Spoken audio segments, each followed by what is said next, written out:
I am Linda Harper, a 40-year-old illustrator and author of children's books. But I'm not here to share cheerful sketches or uplifting bedtime tales. Instead, I'm going to tell a very different story, one rooted in betrayal, confused affection, and my path toward rediscovering who I am. It all started the day Ethan, my husband of 15 years, calmly placed a business card for a divorce lawyer in my hand, wearing a distant, cold smile. "Let's get divorced," he said. "A wife without a steady income like you should understand that this is the best decision for both of us." His words struck me like a blade. Yet what wounded me even deeper was the sight of Monica, my childhood best friend, standing beside him with a smug smile, as though she had already won something.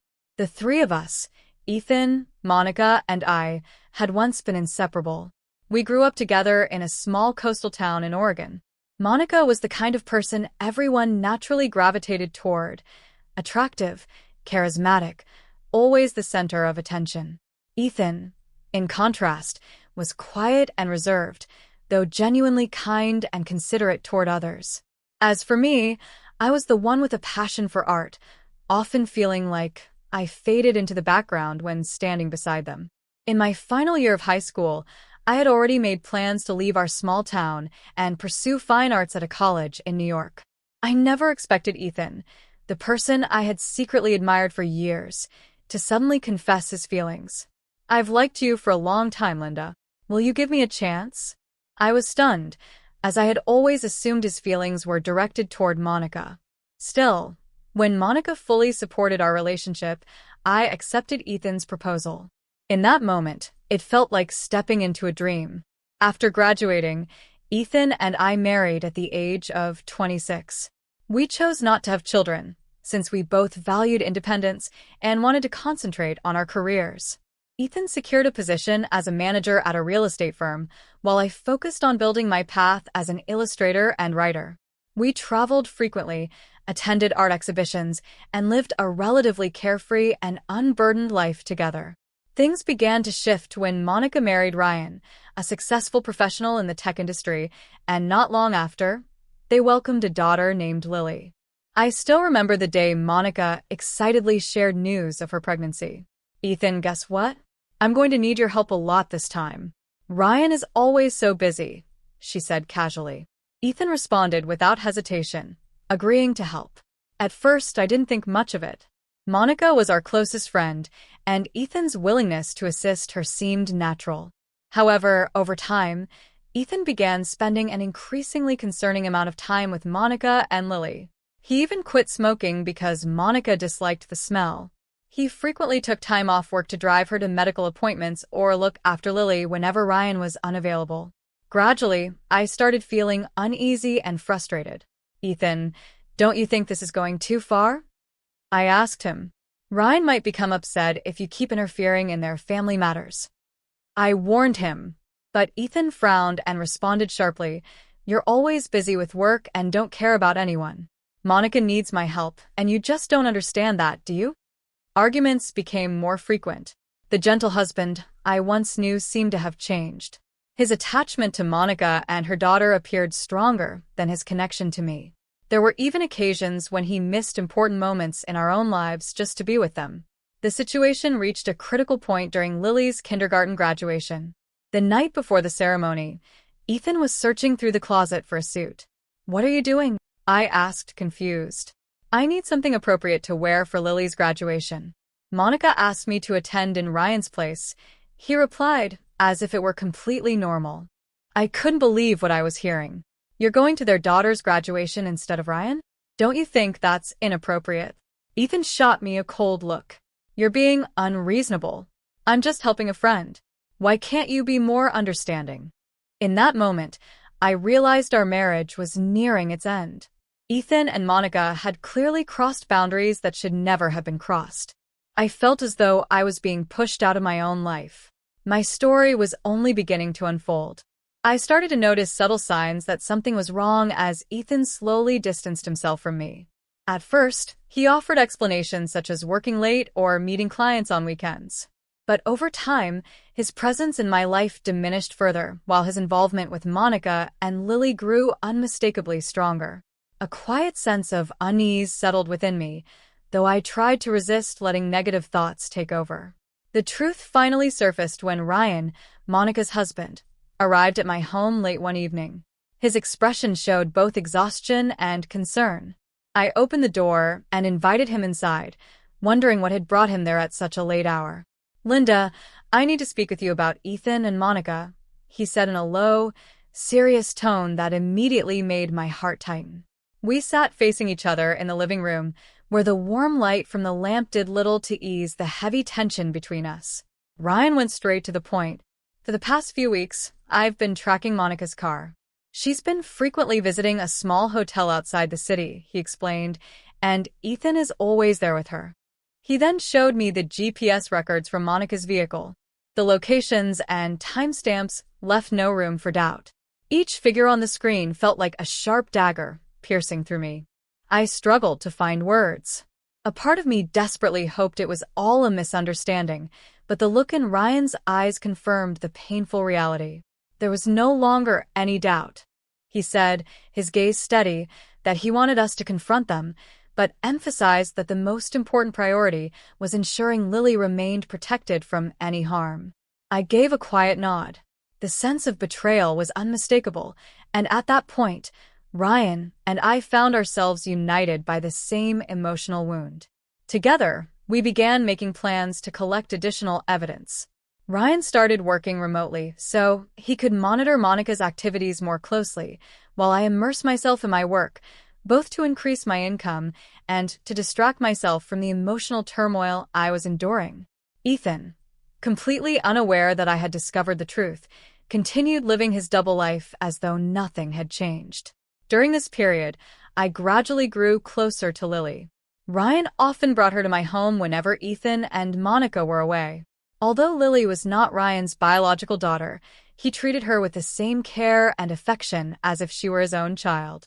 I, too, couldn't help but develop a deep fondness for her, a child caught in the middle of betrayal, innocent and unaware of the situation unfolding around her.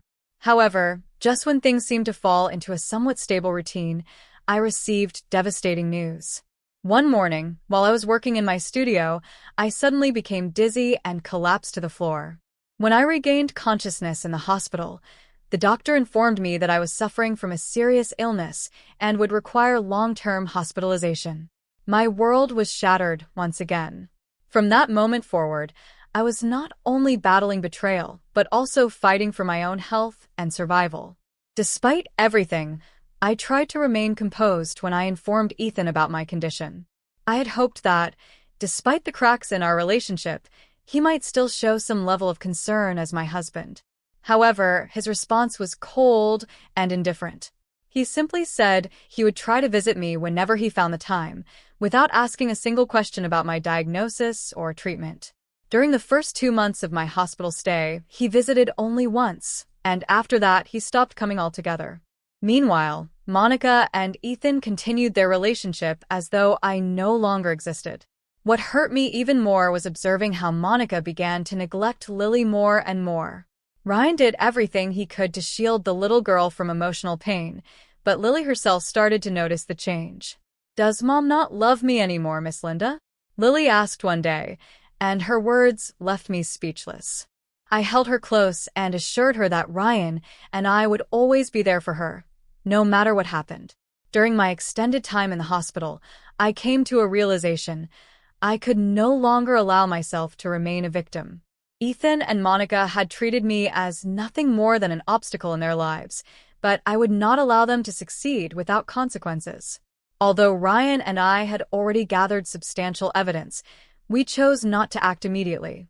Our top priority was Lily's safety, ensuring she was shielded from the fallout of adult conflicts. As time passed, I slowly regained my strength through small, meaningful moments. Lily visited me every day, bringing drawings she had made to lift my spirits. Ryan continued to provide unwavering support. There was no need to rush. I knew with certainty that our moment would come, and when it did, neither Monica nor Ethan would escape the consequences of their actions. The meeting at the lawyer's office arrived sooner than I had anticipated. Ethan sat across from me, his expression calm and self-assured.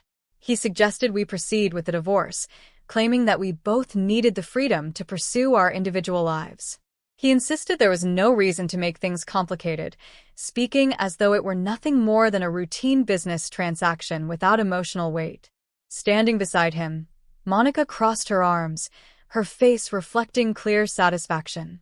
I smiled, but it was a smile filled with meaning they could not yet comprehend. "Fine, Ethan. Let's proceed with the divorce," I replied, signing the documents without hesitation. He appeared momentarily surprised, likely expecting tears or pleas for reconciliation. But he had misjudged me. Within a few weeks, the divorce was finalized. As per the agreement, I retained ownership of the house and all assets registered in my name prior to the marriage. This was only fair, as the home we had shared had always been my property. Ethan had never contributed financially to it, a fact that had been clearly established by my lawyer. Initially, Ethan seemed unconcerned.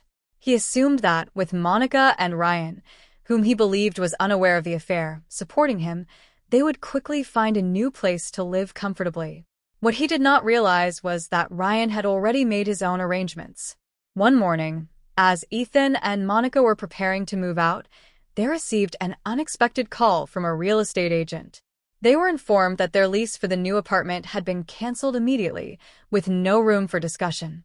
The reason given was that Monica's assets were under legal review due to the ongoing divorce settlement. Monica was furious and nearly lost control. She shouted that Ryan could not do this to her, insisting that she was Lily's mother, but her words fell on deaf ears. Meanwhile, Ethan repeatedly attempted to contact me afterward. When I saw the numerous missed calls from him, I simply smiled and powered off my phone. For me, this was only the beginning. Soon after, Ethan and Monica found themselves without a home. They were forced to relocate to a small, deteriorating motel on the outskirts of the city. Ethan's savings had been almost entirely depleted, largely wasted during their affair. To make matters worse, his employer terminated his position due to ethical violations. Once a respected manager, Ethan now found himself unemployed and without a stable source of income. Monica's situation was no better. Ryan proceeded with the divorce and successfully obtained full custody of Lily.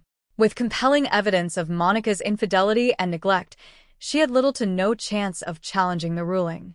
Ryan had carefully prepared everything in advance, and when the court issued its decision in his favor, Lily was granted the right to live with her father. Monica cried and protested, but her efforts changed nothing.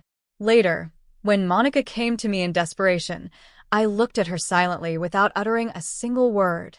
She had destroyed my marriage, and now she had to face the consequences of her actions. Monica pleaded with a trembling voice, asking, "Linda, please help me. We were once the closest of friends." I no longer felt even a trace of sympathy. Looking at her, I replied coldly, "Monica, people who are truly best friends don't betray each other the way you did. Deal with your own problems." Without another word, I turned and walked away. As for Ethan, he kept reaching out to me, persistently begging for assistance. "Linda, we shared many good years together. You can't just walk away and leave me like this," he insisted. Hearing his words, I let out a quiet laugh. "Ethan, you walked away from me when I needed you the most. We have no connection anymore. Stop contacting me." I blocked his number immediately and instructed that all future communication go through my lawyer. After that, I never heard from Ethan or Monica again. They had completely disappeared from my life, although I was aware they were dealing with the consequences of their own actions. With time, my health gradually improved, and I returned my attention to my work. Lily, Ryan, and I built a meaningful and supportive relationship. Ryan often visited with his daughter, and watching Lily grow more joyful and confident brought me genuine happiness. We avoided discussing the painful past, choosing instead to focus on the future ahead of us. My plan for revenge had already reached its conclusion. However, the most significant outcome was not Ethan and Monica's downfall. It was that I had rediscovered myself, stronger than ever before. One early winter morning, shortly after completing a new illustrated children's book, my lawyer called me with an update. Ethan has officially been terminated from his position, he explained. The company confirmed that he falsified reports and misused company funds. I listened quietly, unsurprised by the news. Ethan had always depended on deception, and eventually, his actions caught up with him. Not long after, I learned that he was struggling to secure new employment. Given his damaged professional record, finding a respectable job was extremely difficult. Later, Ryan mentioned during a visit with Lily that Ethan was now performing manual labor at a shipping warehouse near the docks. Though we no longer spoke about him often, hearing this made me reflect on how drastically his life had declined. Monica, too, was in a difficult situation. After losing custody of Lily, she was forced to leave the large home Ryan had purchased for them. Without financial stability, she moved into a small, worn-down apartment and began working multiple part-time jobs just to survive. She had once believed Ethan would remain by her side through everything, but as hardship increased, their fragile relationship quickly fell apart. They eventually lost contact entirely, and Monica faded into obscurity. At times, I wondered how she felt now, having gone from being admired by many to working late-night shifts at a modest diner. However, I did not dwell on those thoughts for long. Her circumstances were the result of her own decisions. Life gradually became peaceful for me after those turbulent years. I stayed in regular contact with Ryan because of Lily, whom I had come to regard as family. "Miss Linda, I drew this picture for you today," Lily said brightly one day, handing me a drawing of the house we had once shared during more difficult times. "Do you think I can become an artist like you?" she asked with hopeful, shining eyes. I smiled warmly and gently patted her head. "Of course you can. "If that's your dream, I'll help you pursue it."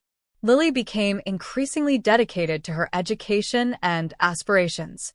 She shared her goal of studying abroad and becoming a translator of children's picture books, hoping to bring stories to life for children around the world. Hearing her ambitions filled me with pride. The once hurting child had found her confidence and was ready to shape her own future.